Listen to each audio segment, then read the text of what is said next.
Salut à tous, ici Adrien D. Aujourd'hui nous sommes le jeudi 16 juillet 2020 et dans cette vidéo, bien que la chaîne s'appelle Adrien Linux Tricks, on va parler de Windows 10. Alors, l'astuce que je vais vous montrer ici fonctionne sur Windows 10, sur Windows 8, 8.1 et fonctionne également sur Windows 7. Bon, je vous le rappelle quand même, on est en juillet 2020, Windows 7 ne dispose plus de mise à jour gratuite et donc vous n'êtes plus sécurisé avec Windows 7.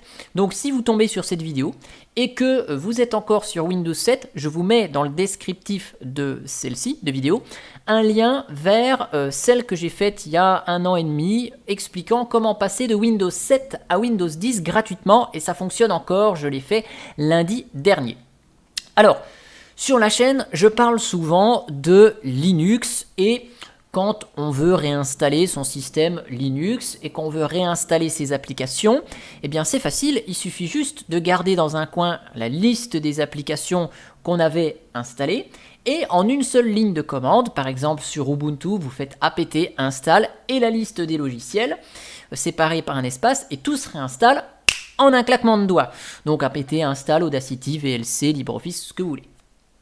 Si vous êtes sur une autre distribution Linux, Fedora par exemple, eh bien vous pouvez faire la même chose également, DNF install, c'est une autre commande, Audacity, VLC, etc., etc. Vous mettez vos logiciels les uns à la suite des autres.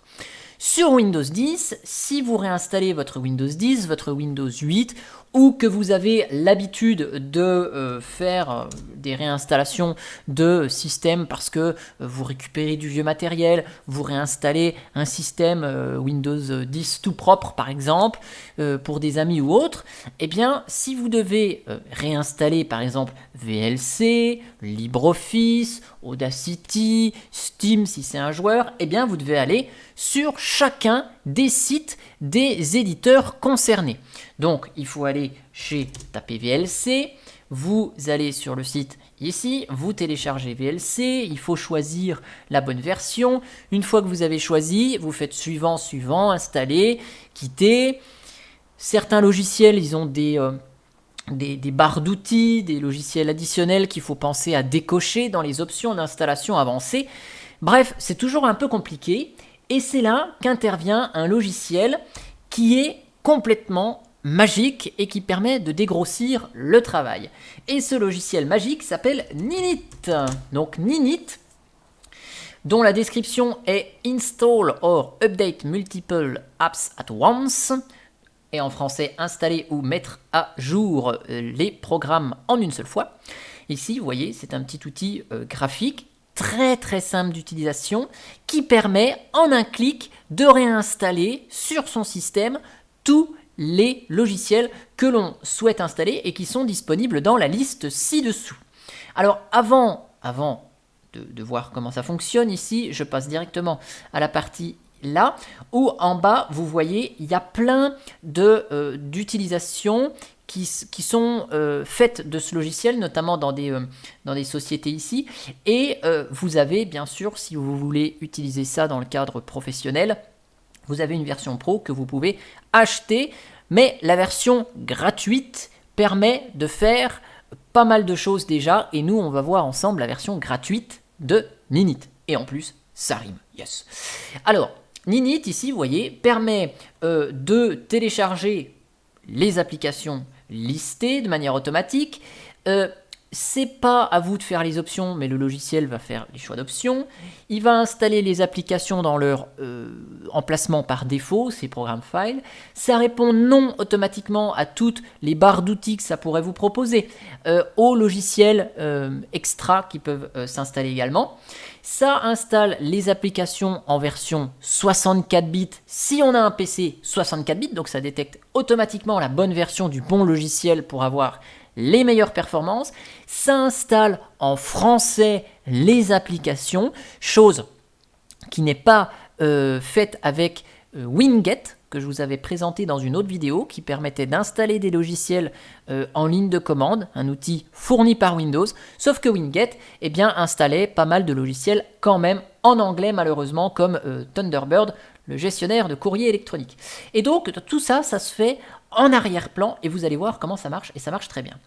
Donc là, ici, dans la première partie sur le site officiel, ninit.com, vous avez ici donc la liste des applications que le logiciel supporte. Donc, vous avez besoin d'un navigateur web, Firefox, pouf, on coche. Et vous voyez, ça va installer Firefox 78.0.2. Si je vais sur le site de Firefox, ok, eh bien, on va voir que la dernière version qui va être téléchargée ici, ça va être normalement la version 70. On voit pas la version, c'est ballot.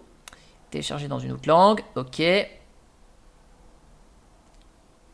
là, il nous télécharge la version 78.02. Donc, vous voyez, là, c'est vraiment la dernière version qui va aller récupérer. Vous avez besoin du logiciel 7zip pour compresser, décompresser. Hop, on la coche. On a besoin, par exemple, de Discord. On a besoin de Thunderbird pour la messagerie. On fait de la visioconférence avec Zoom. Hop, on coche Zoom ici. On est joueur, on prend Steam. On veut stocker ses mots de passe de manière sécurisée, on prend KeePass. On a besoin de VLC pour lire des vidéos, ok. On fait un peu de retouche audio, on prend Audacity. On aime bien écouter de la musique sur Spotify, on prend le client Spotify par exemple. Je ne sais pas moi, on grave encore des CD. Moi j'aimais bien CD Burner XP, c'est d'ailleurs le logiciel que j'utilise sur le PC du boulot. Il fonctionne très bien, hein. C'est pas parce qu'il s'appelle XP que... voilà, ça fonctionne que sur Windows XP, donc là on peut le prendre ici. On va par exemple prendre GIMP, tiens, parce qu'on fait un peu de retouche photo, ça peut être intéressant. On va se prendre une suite bureautique, LibreOffice. On va se prendre un logiciel PDF très léger, très rapide, Sumatra PDF, très bon logiciel, je l'utilise également. Et puis, je sais pas, on développe un petit peu son site internet et on a besoin de FileZilla et de Notepad++, on les coche, voilà. J'ai pris quelques logiciels au pif. Et donc, une fois qu'on a fait notre sélection, on clique sur Get Your Ninit, ici, et il nous dit, le site, que toutes ces applications sont incluses dans l'outil d'installation. Donc là, on exécute le fichier Ninit. Il demande les droits d'administration, donc on valide évidemment. Et là, hop, je réduis ça.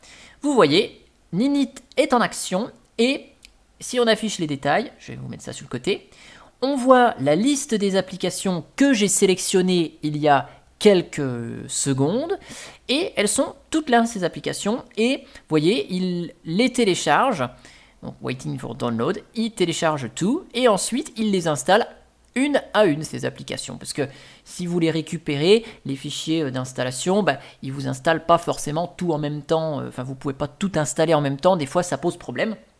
Certains logiciels ne peuvent pas s'installer en même temps que d'autres. Donc là, le logiciel, il les télécharge et il les installe un par un, tranquille.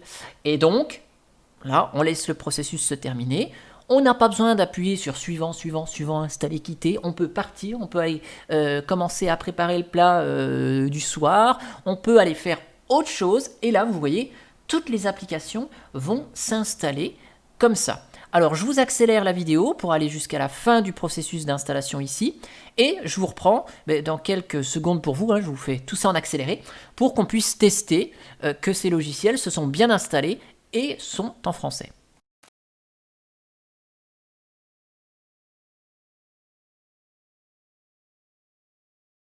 Et voilà, donc l'installation de tout ça, c'est terminé. Donc vous avez vu, c'était un petit peu long sur le logiciel GIMP qui a galéré un peu à télécharger. Bon, ok. Et donc là, maintenant, si je lance les différents logiciels, eh bien non seulement ils sont installés dans leur dernière version, mais en français. Et vous voyez, Firefox est disponible en 64 bits. Si je lance Steam, Notepad++, par exemple, hop, on vérifie, c'est en français. FileZilla, c'est en français. Sumatra PDF, c'est en français, 64 bits. Audacity, ici, alors je vais lancer Discord parce que je crois qu'il est long à lancer aussi. Donc Audacity, il est là, dernière version en français. Zoom, pour de la visio. VLC, Thunderbird, Spotify, GIMP, LibreOffice, je vais tout lancer. Les logiciels, donc voilà, Zoom en français, KeePass Donc là, qui passe, lui, il est en anglais, mais je crois qu'il n'y a même pas de version en français. Sinon là, pour le coup, on peut paramétrer en français à la main, peut-être. À voir si vous connaissez bien. Ici, qui passe. Spotify en français. VLC en français. LibreOffice en français. Vous voyez, tout est en français. Steam en français. Thunderbird, qui était en anglais avec Winget, eh bien, il est en français ici. Ok, donc vous voyez, j'ai pu laisser l'installation se finir, partir 5-10 minutes et revenir vous enregistrer la fin de cette vidéo. Ok, GIMP est là et il est en français. Alors maintenant, on va juste voir, parce qu'on a vu que l'outil était génial, on va juste voir un dernier point. Ici, je vais prendre Ninit juste pour installer un seul logiciel qui est Avast. Vous savez que Avast, cet antivirus, propose par défaut l'installation de Google Chrome au moment de l'installation d'Avast. Et bien là, on va voir l'installation d'Avast, si oui ou non, il nous installe Google Chrome ou pas, et on va vérifier que, effectivement, les logiciels additionnels proposés par les logiciels qui sont dans la liste de Ninit s'installent bien en français et effectivement sans les logiciels additionnels proposés par ceux-ci. Hop là, voilà, me revoilà. Donc Avast a pu s'installer entre temps, ok. Et donc ici, si je fais continuer, lancer une première analyse, pourquoi pas. Ok, Avast est installé. Et si je vais dans les programmes, alors hop, ici, Avast est bien là. Et normalement, Google Chrome, si je tape Chrome, et bien vous voyez, il me propose qu'une recherche de Chrome, mais le logiciel Google Chrome n'est pas installé. Donc oui, effectivement, Ninit permet bien d'installer les logiciels sans barre d'outils additionnels et sans logiciel fourni dans les outils d'installation comme Google Chrome dans l'outil d'Avast. Voilà, donc si vous ne connaissiez pas ce petit outil, eh ben, j'espère qu'il vous a plu. Et puis moi, je vous dis à bientôt pour une prochaine vidéo. Allez, ciao ciao!